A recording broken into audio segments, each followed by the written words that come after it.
उस रात वो लड़की घर पे अकेली थी। मम्मी पापा किसी काम से गए हुए थे। सोसाइटी में भी कोई ऐसी डरने वाली बात नहीं थी। तभी शायद उन्होंने अपनी बेटी को घर पे अकेला छोड़ दिया था। वैसे भी जब बच्चे कुछ बड़े हो जाएं तो उन्हें प्राइवेसी चाहिए होती है। कॉलेज के फर्स्ट ईयर में थी वो। रात 10:30 बजे के आसपास उसे बोरियत फील होने लगी। उसने अपने लैपटॉप में द नन हॉरर मूवी चलाई और हेडफोन लगा के बैठ गई। एक बड़ा क्रीपी सा सीन चल रहा था कोई, और वो झट से हेडफोन हटा के लैपटॉप बंद कर देती है। लैपटॉप साइड में रखते ही लाइट भी चली जाती है। वो अकेली कमरे की खिड़की के पास खड़ी अपने फोन में रील्स देख रही थी। कभी फोन में देखती, कभी खिड़की से बाहर। कुछ कुत्तों के भौंकने की भी आवाज आ रही थी। लाइट कभी ज्यादा देर के लिए जाती नहीं थी, पर उस दिन इंतजार करते करते 11:30 बजने को थे। वो किचन में गई, अपने लिए एक कप कॉफी बनाई और कभी अंदर कभी बाहर, बस ऐसे ही टाइम पास कर रही थी। उसने सोचा कि अपने कॉलेज के ग्रुप को एक बार फोन लगाया जाए। सबसे पहले उसने फोन किया आरव को। आरव कॉलेज टाइम से ही इस लड़की को बड़ा पसंद करता था। आरव को फोन करके रिया ने कहा, आरव यार आज ना मम्मी पापा किसी काम से बाहर गए हैं, तुम लोग घर आ सकते हो, पार्टी करेंगे। आरव ने कहा मैं तो आ जाऊंगा, एक बार निधि और अमन से पूछ ले। इस लड़की का नाम था रिया। रिया ने कहा ठीक है मैं बात करती हूँ, तू तो आ जा। और रिया ने फोन काट दिया। वो खिड़की के पास खड़ी होकर कॉफी पी रही थी। बाहर से कुत्तों के भौंकने की आवाज लगातार आ रही थी और अचानक से बारिश भी शुरू हो गई। बादलों की गरज से वो अंधेरी रात और भी खौफनाक लग रही थी, पर रिया इतना डरती नहीं थी। इनफैक्ट इस कहानी में आगे जाके कुछ ऐसा होता है जो इन्हें करना नहीं चाहिए था, और मैं तो कहूंगा कि किसी को भी नहीं करना चाहिए। रिया ने अमन और निधि को फोन करके कहा, तुम लोग मेरे घर आ सकते हो, पार्टी करेंगे। अब बड़े घरों के बच्चे हम मिडिल क्लास वालों की तरह कहाँ होते हैं जो रात में कहीं आ जा नहीं सकते। अमन ने कहा कुछ लेके आना है। रिया ने कहा आरव को बोल दिया है, वो लेके आ जाएगा। तुम लोग घर आ सकते हो तो आ जाओ यार, ऐसा मौका रोज रोज नहीं मिलता। निधि ने भी कहा मैं अपने पापा से पूछ के बताती हूँ तुम्हें। एक एक कर तीनों को फोन करने के बाद रिया फर्स्ट फ्लोर पे जाके हॉल में बैठ गई। एक बार को तो उसने फिर से लैपटॉप हाथ में उठाया कि मूवी कंटिन्यू करते हैं, और हाथ में लैपटॉप लिए वो फोन देखने लगी। रात के 12 बजने को थे और लाइट भी अभी तक नहीं आई थी। हॉल में एक बड़ी सी घड़ी लगी हुई थी और 12 बजते ही उसमें एक घंटा बजा, जैसे कुछ घड़ियों में ये फीचर दिया होता है। और तभी नीचे से दरवाजा बजाने की आवाज आई। वो जल्दी से लैपटॉप को साइड में रखती है और नीचे की तरफ जाने लगी। तभी अचानक लाइट भी आ जाती है। उसने दरवाजा खोला और उसके दोनों दोस्त आरव और अमन भीगते हुए हाथ में बैग लिए अंदर आए। रिया ने कहा निधि कहाँ है? अमन ने कहा कि आती ही होगी, मैंने फोन किया था, उसने फोन नहीं उठाया। रिया ने कहा अच्छा तो ये बताओ पार्टी का सामान लेके आए हो ना? आरव ने बैग खोल के दिखाया जिसमें कुछ बियर की बोतलें, शराब ये सब था, और खाने का सामान अमन ने अपने बैग में दिखाया। 12 तो बज ही चुके थे और बाहर मौसम भी बारिश का था। इन्होंने ज्यादा टाइम वेस्ट ना करते हुए बोतलें खोली और बैठ के मजे से पीने लगे। आरव जो था वो स्मोकिंग भी किया करता था। खाते पीते कुछ घंटे गुजर जाते हैं। रात के 2:30 बजने को थे और निधि का कोई अता पता नहीं। रिया अपना फोन निकाल के उसे कॉल लगाती है, पर उसका नंबर नहीं लग रहा था। शायद बाहर बारिश की वजह से नेटवर्क प्रॉब्लम चल रही थी। जब ये तीनों नशे में थे तो अमन ने पूछा कि अब क्या करें? आरव ने पहले तो रिया को एक नजर देखा और मुस्कुराते हुए कहा मेरे पास एक आइडिया है, कहो तो बताऊं? रिया और अमन ने कहा बताना तो इतना फॉर्मल क्यों हो रहा है? आरव ने कहा देखो बाहर मौसम कितना सही है। अमन यार तू यहां नहीं होता ना तो मैं रिया को वो जरूर बोलता, पर मेरे पास उससे भी सॉलिड आइडिया है। देखो हम यहाँ हॉल में बैठे हैं, अंधेरा हो रहा है, रात के 3 बजने को है, क्यों ना हम कुछ आत्माओं को बुलाएं? और ये कहते ही कुत्ते और जोर से भौंकने लगे। आरव की ये बात सुनते ही रिया और अमन के चेहरे की हवाइयां उड़ गईं। अमन ने कहा भाई मैं नहीं करने वाला ये सब। आरव कहता अबे तू इतना डरता क्यों है, हम है ना, चलना यार करते हैं। रिया ने भी कहा अमन यार करके देखते हैं ना, देखें तो कौन आता है। अमन कहता क्या बकवास कर रहे हो तुम लोग। उसके हाथ में बियर की बोतल थी। उसने 2 घूंट मारे और मुंह पोंछते हुए कहा, देखो मैं डरता वरता नहीं हूं, पर यह गलत है, ऐसा नहीं करना चाहिए। आरव और रिया ने काफी जिद की कि करके देखते हैं ना। अमन ने घड़ी की तरफ देखा तो रात के 3 बजने को थे। उसने कहा, देखो मैं थोड़ी देर बैठूंगा बस तुम लोगों के साथ, पर हम ये सब करेंगे कैसे। आरव ने कहा, मैं उसका भी जुगाड़ करके लाया हूं, मानो उसने पूरी प्लानिंग की हुई थी। उसने बैग में से कुछ मोमबत्तियां निकाली, रिया को अपने लेफ्ट साइड में बिठाया और अमन को अपने सामने।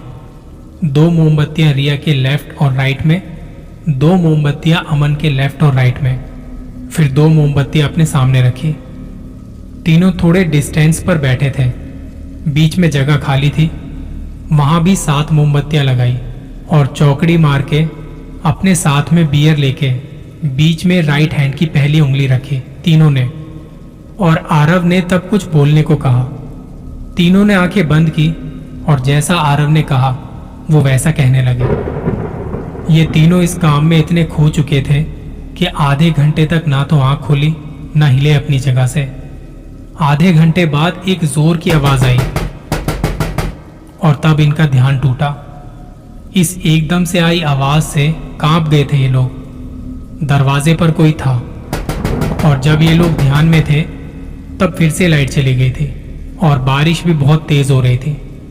तीनों ने एक दूसरे को देखते हुए कहा कि कौन हो सकता है इस वक्त। वो आवाज 2-3 बार और आती है। रिया दोनों को कहती है कि यार मुझे तो सच बताऊं बहुत डर लग रहा है। अमन कहता है मैं तो करने ही नहीं वाला था ये सब, और तुम लोगों ने उस आत्मा को बुला भी लिया। तीनों में से कोई भी उस दरवाजे की तरफ जाने को तैयार नहीं था। आरव अमन को कहता है, अबे इतनी बॉडी क्यों बनाई है तूने अगर इतना डर लगता है तो। रिया ने भी अमन को थोड़ा पुश किया कि अमन तुम जाके देखो ना। अमन ने अपने हाथ में पकड़ी बियर की बोतल पूरी खत्म की और नीचे जाने लगा। लाइट जाने की वजह से अंधेरा काफी था। जब अमन नीचे जा रहा था उस टाइम फिर से कुत्तों के भौंकने की आवाज आने लगी।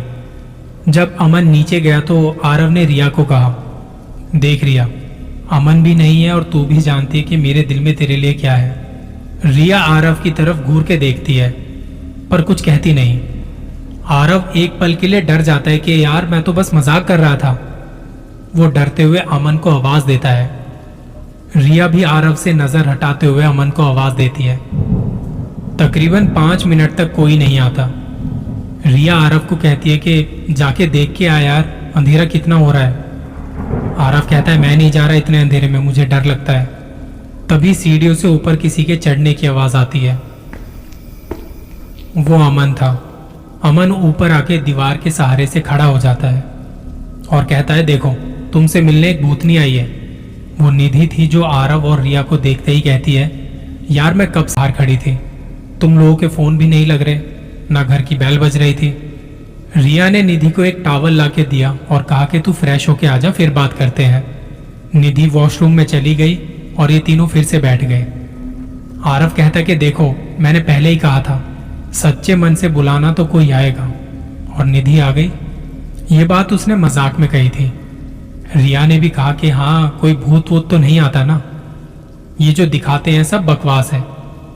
अमन ने कहा, यार बकवास तो नहीं है, अगर हम बुलाते हैं तो वो जरूर आते हैं। इतने में फ्रेश होके निधि भी आ गई, उसे भी अपने साथ बिठा लिया और निधि ने भी कहा कि अगर हम उन्हें बुलाते हैं तो वो जरूर आते हैं। 3:30 बजे का वक्त हो रहा था और अब ये चारों फिर से कोशिश करते हैं बुलाने की। 5 मिनट बाद रिया ने अपनी आंखें खोली और हंसते हुए बोली कि देखा इस बार भी कोई नहीं आया ना। आरव ने हंसते हुए निधि को देखा और कहा, मैडम जी क्या हुआ, कोई भी नहीं आया ना। निधि बिना पल के झपकाए सामने रिया को देख हल्का सा मुस्कुराई। वो उठ के कहती है, ओके गाइस, मैं 1 मिनट में वॉशरूम से होके आई।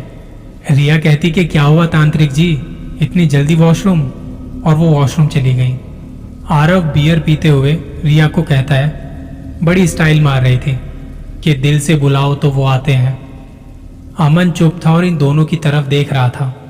आरव कहता है, अबे तुझे बोला था ना कि कोई नहीं आएगा। रिया अमन को छेड़ते हुए कहती, क्या हुआ बेबी, इतनी जल्दी थक गए, कोई नहीं आया ना। वो कहता अब तुम भी मेरे मजे लोगी रिया। आरव कहता कोई नहीं आने वाला, ये सब बकवास बंद करो। इतने में आरव का फोन बजता है। कोई नंबर फ्लैश हो रहा था उस पे। उसने फोन उठाया और उसे पसीने आने लगे। वो कभी वॉशरूम की तरफ देखता, कभी इनकी तरफ। रिया कहती क्या हुआ आरव, कौन है? आरव के तो पसीने छूट गए थे। रिया ने अमन को कहा तू देख तो सही कौन है, बोलो ने यार कौन था कॉल पे। अमन ने मोबाइल स्पीकर पे डाल दिया। दूसरी तरफ निधि थी। कहती कि आरव को क्या हुआ यार, वो कुछ बोल ही नहीं रहा था और तुम लोगों के फोन भी नहीं लग रहे। मैं कब से ट्राई कर रही हूँ। वेल सॉरी यार, मैं नहीं आ पाऊंगी, बारिश भी कितनी तेज हो रही है और मम्मी पापा ने भी मना कर दिया। तुम लोगों के फोन भी नहीं लग रहे थे तो मम्मी के दूसरे वाले नंबर से कॉल कर रही हूँ। तुम लोग इंजॉय करो, कल इवनिंग में कैफे पर मिलते हैं। निधि ने बाय कहते हुए फोन काट दिया। इन तीनों के हाथ पैर फूल गए, बैठे बैठे कांपने लगे और तब वॉशरूम से आवाज आई और तभी वॉशरूम का दरवाजा खुलता है। सामने वो औरत खड़ी थी जो इन्हें लगा कि निधि थी, पर वो कोई और थे और वो धीरे धीरे इनकी तरफ आगे बढ़ रही थी। इस औरत ने जाके रिया को हाथ लगाया। मुझे बुला रहे थे ना तुम लोग, मजाक बना रहे थे, कोई नहीं आता। और फिर एक चीख के साथ सब कुछ शांत।